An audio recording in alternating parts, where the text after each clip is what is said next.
ஸ்ரீ மகா பெரியவா திருவடிகள் சரணம். என்னோடய சேனலை தொடர்ந்து ஃபாலோ பண்ணுற அத்தனை பேருக்கு நன்றி. என்னோடய சேனலில் பொது பரிகாரங்கள், சக்தி நிறைந்த ஸ்லோகங்கள் அத்தனையும் கொடுத்துக்கிட்டு இருக்கேன். உங்களுக்கு ரொம்ப உபயோகமாக இருக்கும் நான் நம்புகிறேன். இந்த பதிவில் நாம் பார்க்க போகிறது முன்னோர்கள் சாபம், பித்திரு சாபம். முன்னோர்களாலேயோ இல்லை யாராலேயோ அடுத்த வீட்டு பெண்களுக்கு ஏற்பட்ட களங்கம், அதனால் அவங்க கொடுக்கக்கூடிய வயிறெறிஞ்சு சாபம் இதெல்லாம் தொடர்ந்து வந்துக்கிட்டே இருக்குது. அதனால் நாம் தொடர்ந்து கஷ்டப்பட்டுக்கிட்டே இருக்கோம். குடும்பத்தை எந்த ஒரு நல்ல சுப விஷயங்களும் நடக்க மாட்டேங்குது. நடந்தாலும் கூட அது நல்லபடியாக அமைய மாட்டேங்குது. இந்த மாதிரியெல்லாம் இருக்கிறவங்க நீங்கள் செய்ய வேண்டிய அற்புதமான வழிபாடு. இதை நீங்கள் செய்ய செய்ய செய்ய கண்டிப்பாங்க உங்களை தொடர்ந்து வரக்கூடிய பாவங்கள் அத்தனையும் தீரும். நீங்கள் செய்ய செய்ய கொஞ்சம் கொஞ்சமாக தாங்க குறையும், உடனேலாம் குறையாது. இதை நீங்கள் உங்களுடைய தினசரி வாழ்க்கையில் தொடர்ந்து கடைப்பிடிச்சிக்கிட்டே வாங்க. செய்ய போகிற விஷயங்கள் அத்தனையுமே முழு ஈடுபாடோட முழு மனத்தோடு செய்யுங்க. தானோன்னு அரைக்குறை மனதோடு எந்த ஒரு விஷயத்தையும் செய்யாதீங்க.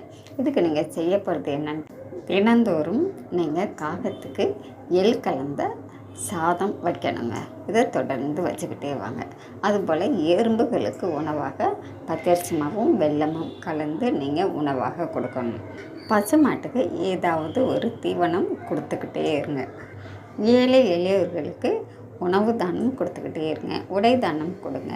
அடிக்கடி கொடுக்க முடியாது. நீங்கள் வருடத்துக்கு ஒரு முறை உங்கள் வீட்டில் இருக்கக்கூடியவங்களுக்கு பிறந்த நாள்லாம் வருங்க. அந்த நாளாக பார்த்து உங்கள் வீட்டில் 5 பேர் இருக்கீங்கன்னா 5 பேர் பிறந்த நாளையும் கொடுக்கும்போது 5 நாளைக்கு வருடத்துக்கு ஒரு முறை கொடுக்குற மாதிரி வரும்.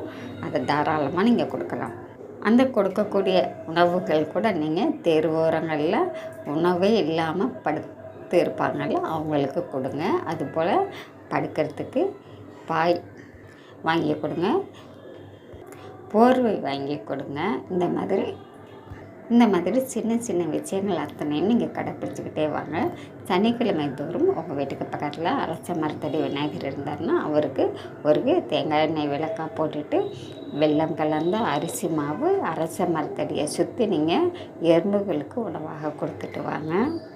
சங்கடகர சதுர்த்தி வருங்க, மாதத்துக்கு ஒரு முறை. அந்த நாளில் உங்கள் வீட்டில் இருக்கக்கூடிய அத்தனை பேரோட பேர்லேயும் நீங்கள் அர்ச்சனை செஞ்சுக்கிட்டு வந்துக்கிட்டே இருங்க. இதை தொடர்ந்து செஞ்சுக்கிட்டே வாங்களேன். உங்கள் குடும்பத்தில் இருக்கக்கூடிய அத்தனை கஷ்டங்களும் தீர்ந்து உங்களை தொடர்ந்து வரக்கூடிய பாவங்கள்லாம் தீர ஆரம்பிக்கும். புண்ணியங்கள் சேர சேர பாவங்கள் தீர ஆரம்பிக்கும். அதனால் இந்த நல்ல விஷயங்களை செஞ்சுக்கிட்டே வாங்க. எல்லாருக்கும் நல்லதே செய்யுங்க. உண்மையாக இருங்க, நேர்மையாக இருங்க. இதெல்லாம் நம்ம கடைப்பிடிச்சாலே போதுங்க. வேறு எதுவும் பெரிய பெரிய விஷயங்கள்லாம் செய்யணும் அப்படிங்கிறதெல்லாம் கிடையாதுங்க.